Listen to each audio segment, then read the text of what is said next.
ever before and remain engaged in the world. That perspective has defined his presidency and is one that is helping to shape the conversation, the needed conversation about Europe's future. Ladies and gentlemen, please join me in welcoming the President of the French Republic, Emmanuel Macron.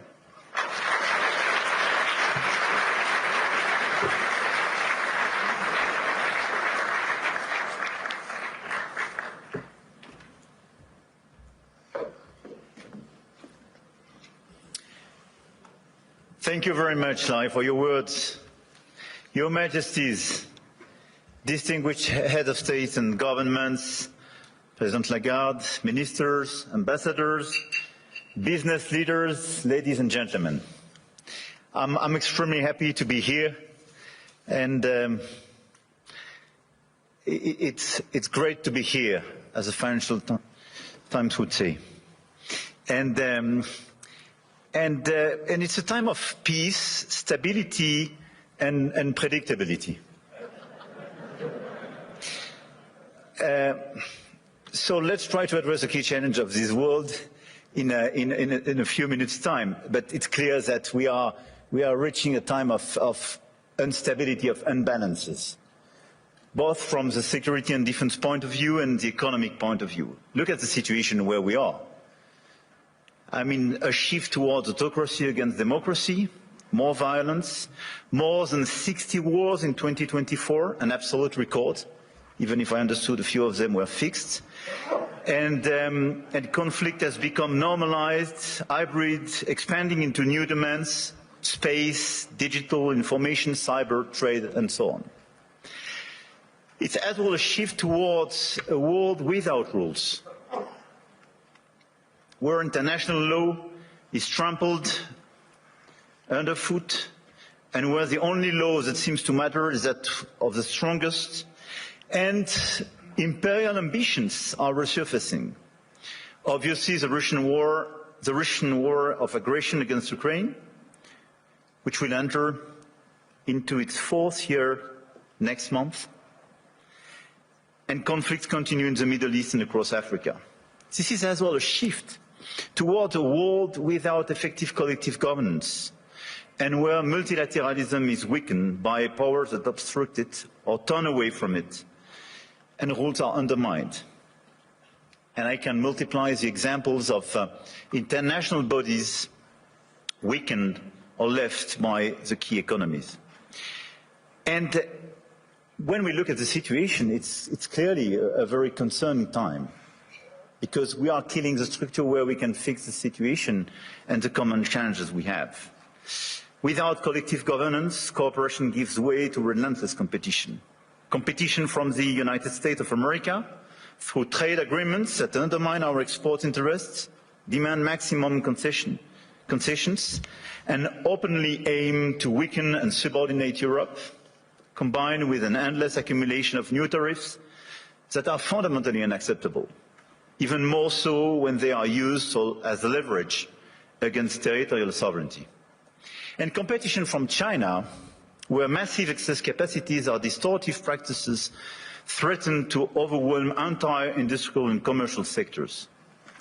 Export control has become more dangerous new tools, destabilizing global trade and the international system. And the answer, in order to fix this issue, is more cooperation and building new approaches. And it's clearly building more economic sovereignty and strategic autonomy, especially for the Europeans, which is for me the core answer. In this context, I want to exclude 2 approaches. The first approach would be to, I would say, to passively accept the law of the strongest, leading to vassalization and bloc politics. I think accepting a sort of new colonial approach doesn't make sense. And all the head of state and government and business leaders, which would be too complacent with such an approach, will take a huge responsibility. The second will be to adopt a purely moral posture, limiting ourselves to commentary. That path would condemn us to marginalization and powerlessness. Faced with the brutalization of the world, France and Europe must defend an effective multilateralism because it serves our interests and those of all who refuse to submit to the rule of force. And for me, the two answers are, on one side, more sovereignty and more autonomy for the Europeans. On the other side, an efficient multilateralism to deliver results through cooperation. Obviously, France and Europe are attached to national sovereignty and independence, to the United Nations and to its charter. And it's not an old-fashioned way to live multilateralism. It's just not to totally forget what we learned from the Second World War and remain committed to cooperation. And this is also because of those principles that we have decided to join the mutual exercise in Greenland without threatening anyone, but just supporting an ally and another European country, Denmark. Facing this order and this new situation, this year France holds the G7 presidency with a clear ambition to restore the G7 as a forum for frank dialogue among major economies and for collective and cooperative solutions. Trade wars, protectionist escalation, races towards overproduction will only produce losers. This is why addressing global economic imbalances is our key priority. And if we look at the situation, the current imbalances are due to some key phenomena, and we all have to deliver our own agenda.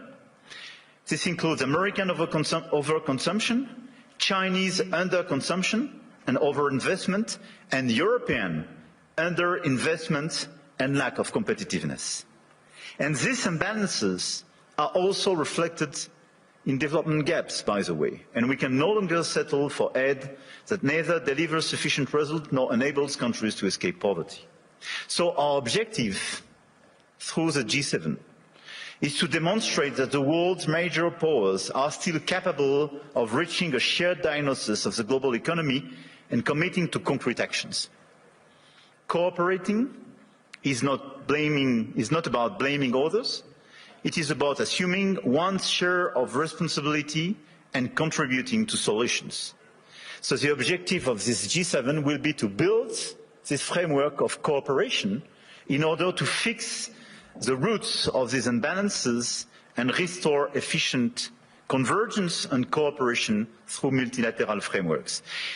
And the other objective is as well to build bridges and more cooperations with the emerging countries, the BRICS and the G20, because the fragmentation of this world would not make sense. Here, this point is for, I would say, the global agenda and how our G7 agenda. On the other side, we have the European answer. And for me, Europe clearly has to fix its key issues: the lack of growth, the lack of GDP per capita growth, and the three pillars of our strategy in order to deliver more sovereignty, more efficiency and more growth would be based on protection, simplification and investment. Because the diagnosis is well known, European competitiveness still lags behind that of the US, and in the current global order, facing precisely the Chinese approach, we have to react. So first, protection. Protection doesn't mean protectionism. But today's Europeans are too naive. This is the unique market open to everybody without checking level playing field. Nobody can access the Chinese market as people are accessing the European market for sure. But even if you take the US and a lot of other countries, the level of protection does exist for investment and trade. And the Europeans are the only one not to protect their own companies and their own markets when the other countries doesn't respect level playing field. This is why we have to be much more realistic if we want to protect our chemical industry, our industry, from the automotive sectors to a lot of others, because they are being literally killed by the lack of respect of a normal framework and level playing field. Europe has very strong tools now, and we have to use them when we are not respected and when the rules of the game are not respected, by the way. The anti-coercion mechanism is a powerful instrument, and we should not hesitate to deploy it in today's tough environment. We must also advance the principle of European preference. There is a North American preference in your market. There is no European preference today. We are progressively creating it, and in the latest documents and decisions taken by the decisions, we do have the first examples of that, but this is extremely good. And we are currently aligning closely with Germany to deliver an ambitious and simple framework. And this is a decisive project, and I count on the European Commission to present a proposal as well by early 2026 with the highest possible level of ambition in order to deliver, I would say, across the different sectors, the principle of European preference. This is a necessity. We must act on imports as well regarding this protection issue. And in the context of escalating trade tensions and Asian overcapacities, Europe must strengthen its trade defence instruments, including mirror measures to enforce regulatory standards, and we must improve the quality and added value of foreign direct investments, targeting projects with strong export potential. And this is core for the rebalancing with China. China is welcome, but what we need is more Chinese foreign direct investment in Europe in some key sectors to contribute to our growth, to transfer some technologies, and not just to export towards Europe some devices or products which sometimes don't have the same standards or are much more subsidized as the one being produced in Europe. It's not being protectionist, it's just restoring this level playing field and protecting our industry. So from safeguard clauses to mirror clauses to European preferences and incentives for more FDIs, this strategy is absolutely key. And in parallel, protecting our economies will also require a resilient strategy on both imports and exports to de-risk supply chains, particularly for raw materials, rare earths, semiconductors, chips, and to diversify our trade partners. The second pillar of the European economy and the European strategy should be simplification. And when I speak about simplification, we started with CSRD, CSDDD, and we have to do much more on different sectors, and we did it during the past few weeks on automotive, and we have to do it on chemical, digital, AI, banking, and so on.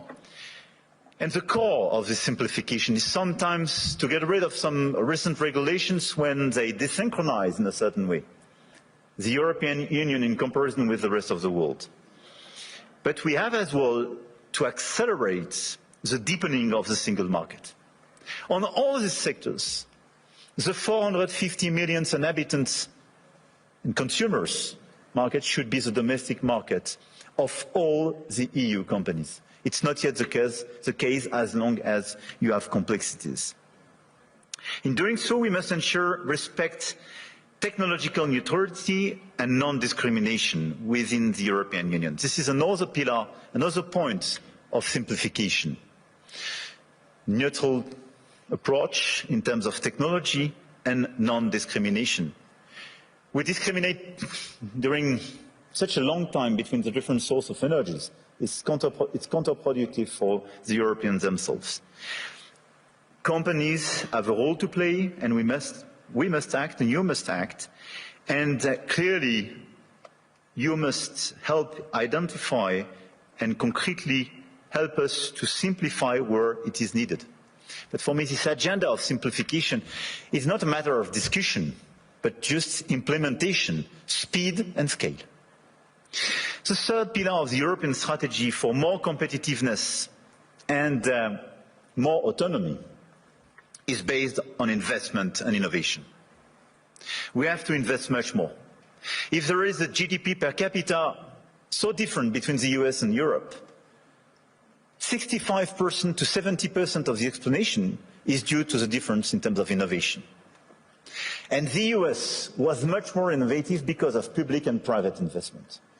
So in our budget for the months to come, because we will negotiate during the years, this year in Europe, we have to invest much more money in the critical sectors where the innovation will be made. AI, quantum, green tech, but as well defense and security. The size of our common budget is not the right one.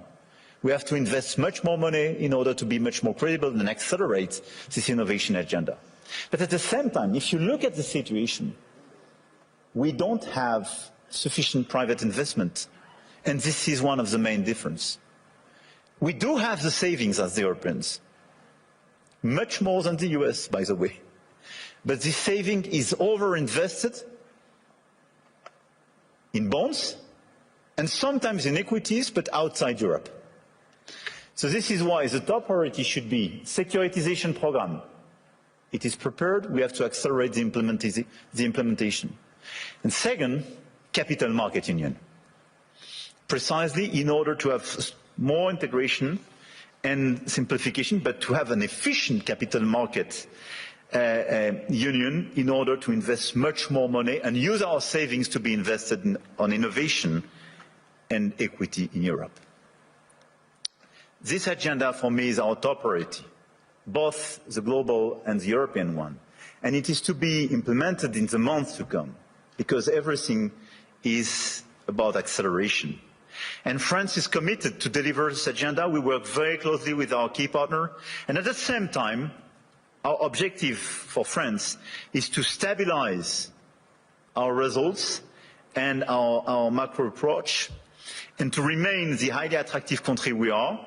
We've been the most attractive country of Europe during the past 6 years, and to consolidate our deep structural reforms and our key advantage. And on top of the business framework we have, I want here to insist on the fact that we have a competitive, stable, low-carbon electricity supply. We exported last year 90 terawatt-hours of electricity, and a low-carbon one, based on our nuclear model. We have world-class innovation and research capabilities, and we will improve them. And we have one of the most vivid and active ecosystem in AI, quantum computing, energy transition, etc., and a lot of the startups and unicorns and large caps of these sectors are with me in my delegation today. And on top of that, let me insist, and I will stop here, on the fact that we have a high-quality infrastructure and large market with strong purchasing power. And we have a place where rule of law and predictability is still the rule of the game. And my guess is that it is largely underpriced by the market. And beyond what you can do in terms of investment, what you can do in terms of strong ambitions, having a place like Europe, which sometimes is too slow, for sure, and needs to be reformed, for sure, but which is predictable, loyal, and where you know that the rule of the game is just the rule of law, it's a good place. And I think this is a good place for today and for tomorrow. So we will be committed during 2026 to try to deliver this global agenda in order to fix global imbalances through more cooperations. And we will do our best in order to have a stronger Europe, much stronger, and more autonomous, based on the pillars I just mentioned, and based as well, and we can revert in the dialogue, but on more investment and commitments on defense and security, because we have to invest much more and invest much more. Because we do believe, and here in the epicenter of this continent, we do believe that we need more growth, we need more stability in this world, but we do prefer respect to bullies, we do prefer science to plotism, and we do prefer rule of law to brutality. You're welcome in Europe, and you are more than welcome to France.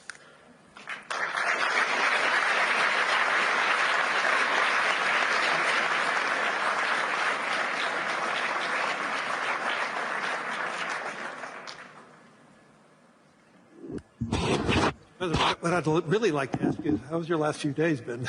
But Importantly, though, you framed out an economic direction for France and for Europe.